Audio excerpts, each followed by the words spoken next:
ในวันที่22ตุลา2025นี้หน่วยพักซ่อมแปลงห้องเทคนิคทหารแขวงเมืองคำไซได้จัดตั้งพิธีรับเอามหาชนผู้ก้าวหน้าเข้าเป็นสมาชิกพรรคซ้ำห้องโดยการเป็นประธานของสหายพันโทสมพล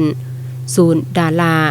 ห้องเลขาคณะพรรคฮักฐานห้องเทคนิคทหารแขวงมีคณะพรรคฮักฐานคณะหน่วยพรรคและสมาชิกพรรคภายในหน่วยพรรคซ่อมแปลงเข้าร่วมในพิธีสหายพันตรีไม่มีไซยอนตาห้องเลขาหน่วยพักซ่อมแปลงได้ขึ้นผ่านมาติตกลงเลขที่371ทับคพกบซลงวันที่16ตุลา2025บริการอนุมัติเอามหาชนผู้ก้าวหน้าเข้าเป็นสมาชิกพรรคซ้ำห้องของพรรคประชาชนปฏิวัติลาวซึ่งได้ตกลงอนุมัติรับห้องเอาสหายหอยโทเคนแก้ววรสารเข้าเป็นสมาชิกพรรคซ้ำห้องเจ้าหน้าที่สหายพันโทคำลาสมบัติมีไซเลขาหน่วยพักซ่อมแปลงได้ขึ้นกล่าวหับเอาสหายสมาชิกใหม่ย่างสมเกียรติโอกาสนี้สหายพันโทสมพล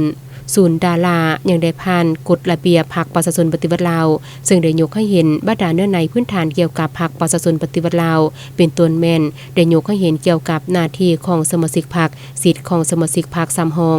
6ข้อห้ามของสมาชิกพรรคเพื่อแน่ใจให้สมาชิกพรรคมีความเข้าใจแจ้งต่อกฎระเบียบของพรรคประชาชนปฏิวัติลาวซึ่งพรรคประชาชนปฏิวัติลาวแม่นกองนำหน้าที่มีการจัดตั้งแม่นการจัดตั้งการเมืองสูงสุดของชนชั้นกรรมกรและของระบอบประชาธิปไตยประชาชนลาวเป็นตัวแทนที่จงรักภักดีอย่างเสมอตนเสมอปลายต่อสิทธิและผลประโยชน์ของประชาชน